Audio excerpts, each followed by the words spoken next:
Salut la team Colibri. Aujourd'hui on vous montre l'installation du gaz. Allez c'est parti, on vous emmène. Parce qu'ils ont décidé de sortir de la matrice, ils construisent leur antidote pour entrer dans le monde réel.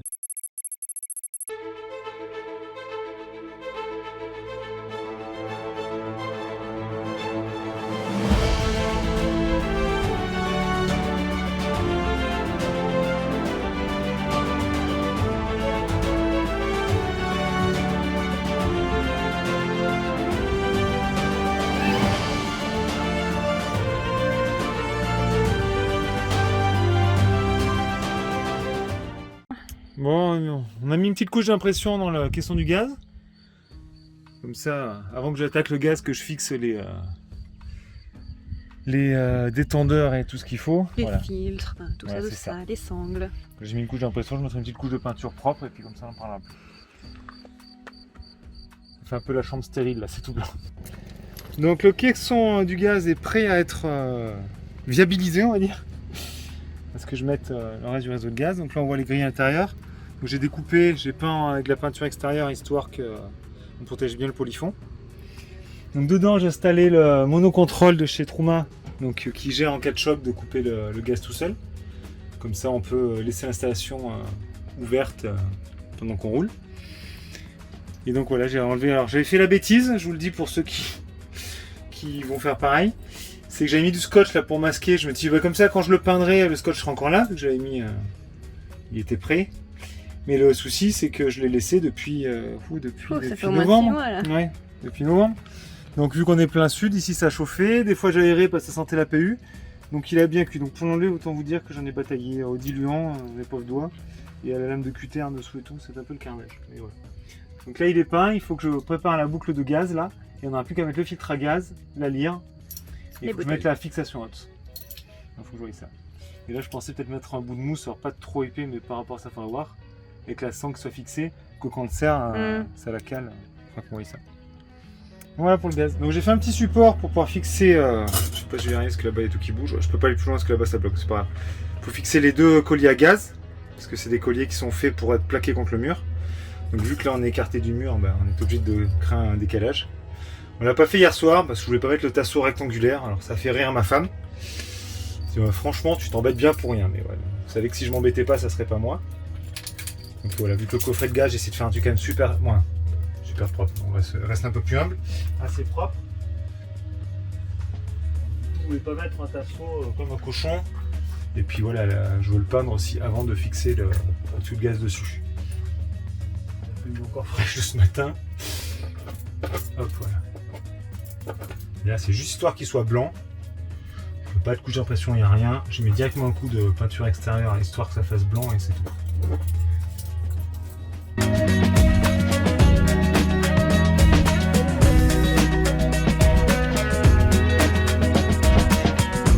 Bon, on a fixé, on a fait les racks en gaz jusqu'à la double vanne là, jusqu'au collecteur de gaz.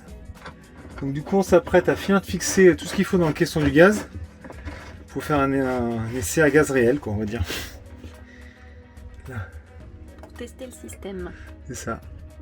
Alors normalement, il y avait une cartouche dedans. Oui, c'est bon.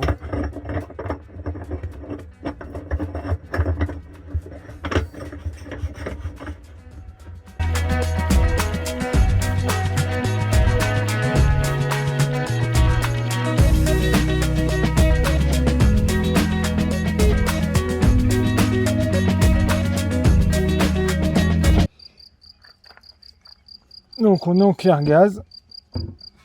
On a regardé aussi que ça passe avec la bouteille classique.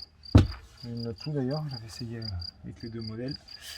Alors la lyre est là, on va faire comme ça.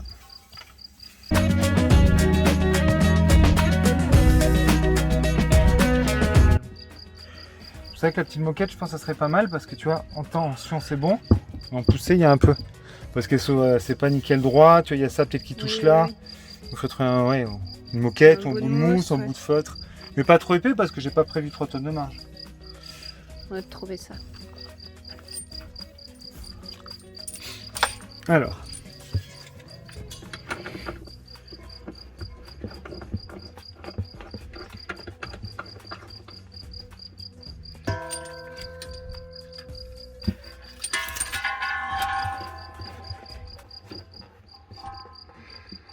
Le gars qui a fait le caisson du gaz, hein, il était pas radin en place. Hein.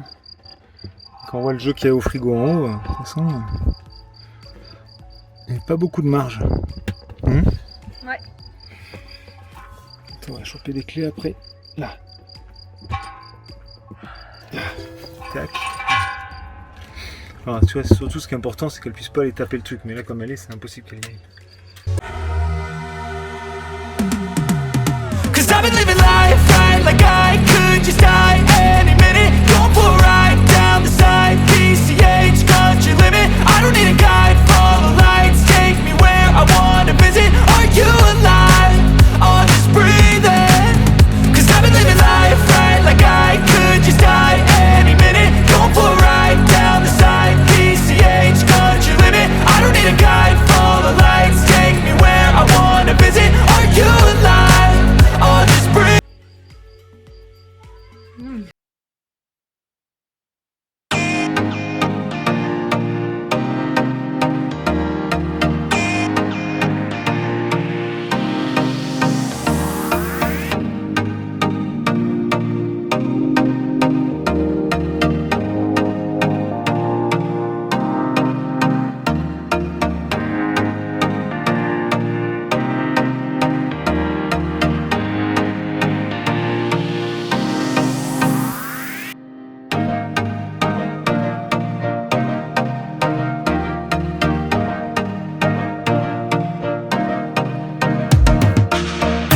C'est pour ça qu'il fallait mettre de la peinture extérieure, étanche.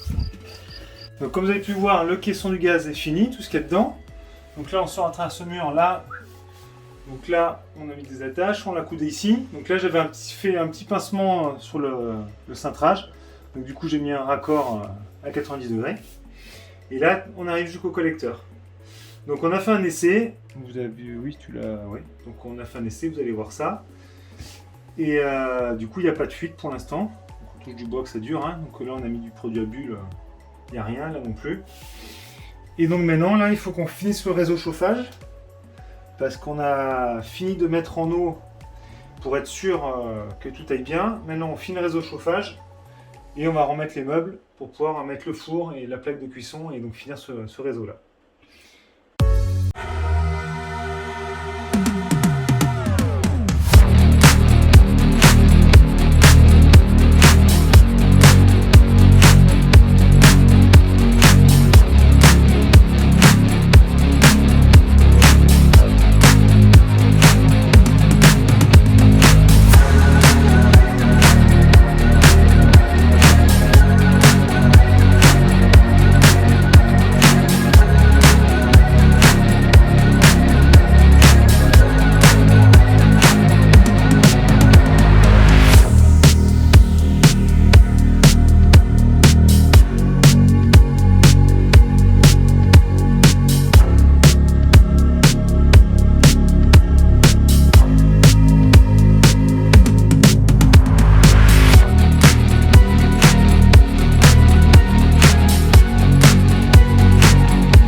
Alors on va visser ce qu'il faut au mur.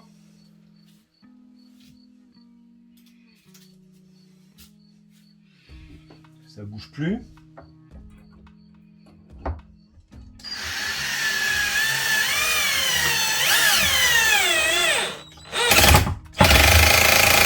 C'est bon, je crois que ça bouge plus là.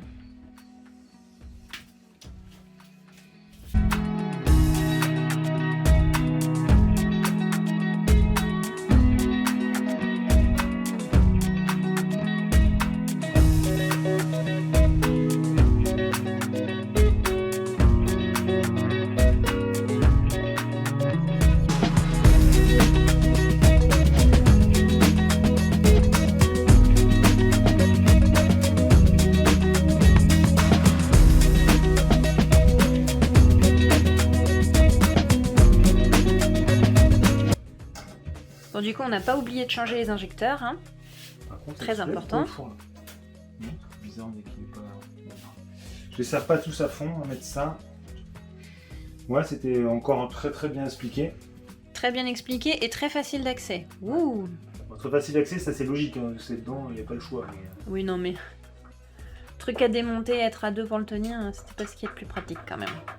Et oui, c'est pour démonter la porte ça. Ouais, on va éviter. C'est la butée quoi. Ce que je sais pas encore, parce que là, changer les injecteurs, c'est une partie plaisir. Non, pour faire des essais de chaleur, de machin, régler le... Ah oui, on thermovan a et- ce super truc à faire aussi.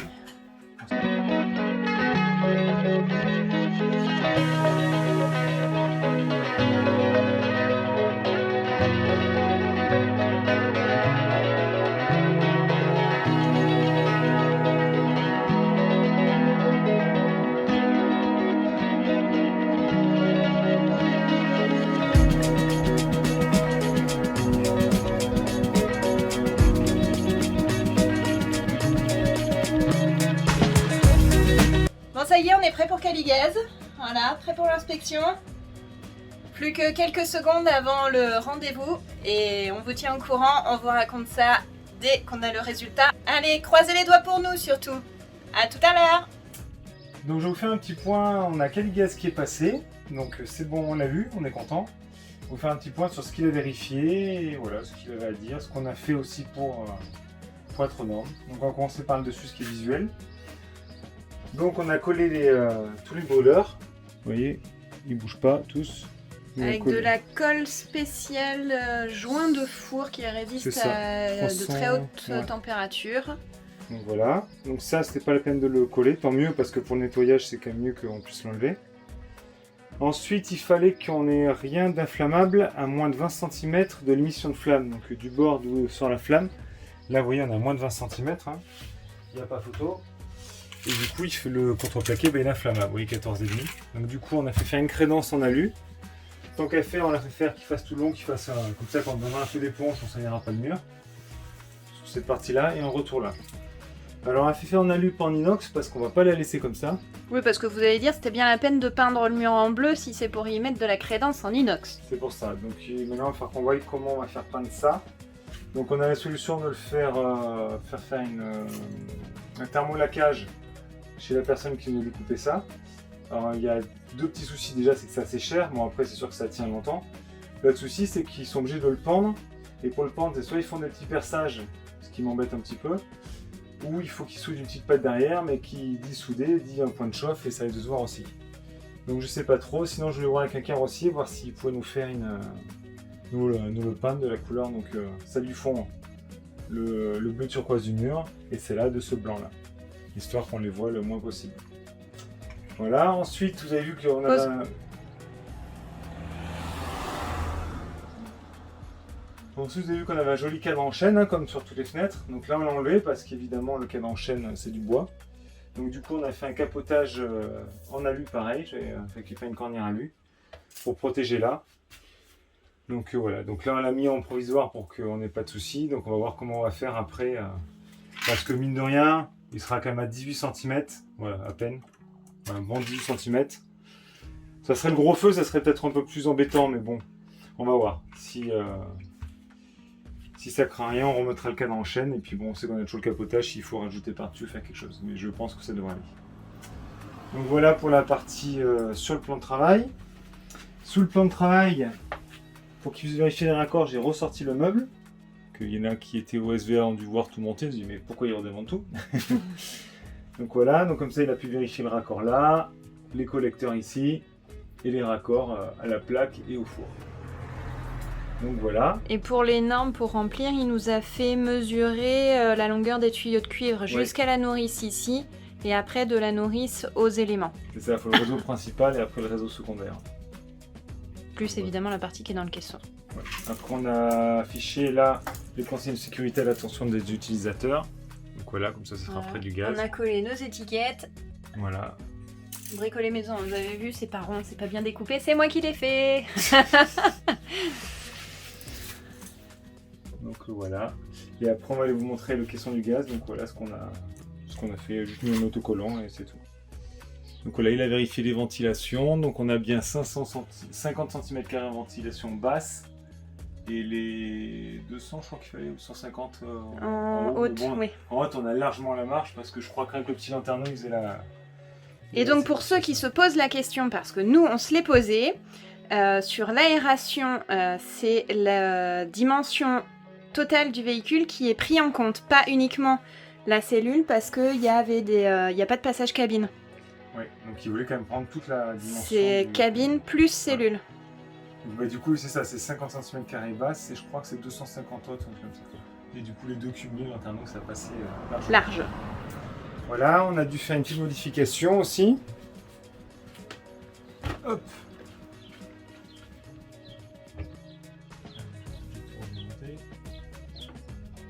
Voilà, on a dû changer la fermeture du haut, on a enlevé ce verrou là. On a mis un verrou pour qu'on puisse verrouiller de l'extérieur et de l'intérieur. Et déverrouiller de l'intérieur. Voilà, surtout. Qu'on puisse pas se faire enfermer de dehors. Donc si tu veux leur montrer de haut. Donc voilà, donc on a un verrou dehors et qui communique avec celui dedans. Donc ça, j'ai dû le modifier la veille de Caligaz. Mardi soir, quand on est rentré. C'est ça, c'était trop chouette. C'est là qu'on m'a dit que ça passerait pas, mais c'est vrai, donc du coup on a modifié ça. Heureusement qu'Emilie de Carapace était là. C'est ça, sinon bah, on a eu contre-visite. Tac, là, on va au caisson du gaz. Allez, on va au caisson du gaz. Donc voilà, donc il a vérifié les raccords aussi, qu'il n'y ait pas de fuite bouteille à tous les raccords. Et on a mis ce petit autocollant qu'on avait, qui était avec le Trauma CS Control là. Donc voilà. Donc le caisson du gaz, c'était bon aussi. Il y a bien les ventilations de 50 cm² en haut et en bas. Donc comme on m'a dit, on aurait pu le mettre que en partie basse, mais bon, c'est pas grave. Donc voilà. Voilà, j'espère que cette petite vidéo vous a plu. N'hésitez pas, comme d'habitude, à liker, commenter et partager un maximum. Et n'oubliez pas de nous mettre tout plein de petits pouces bleus. Allez, à très bientôt la team!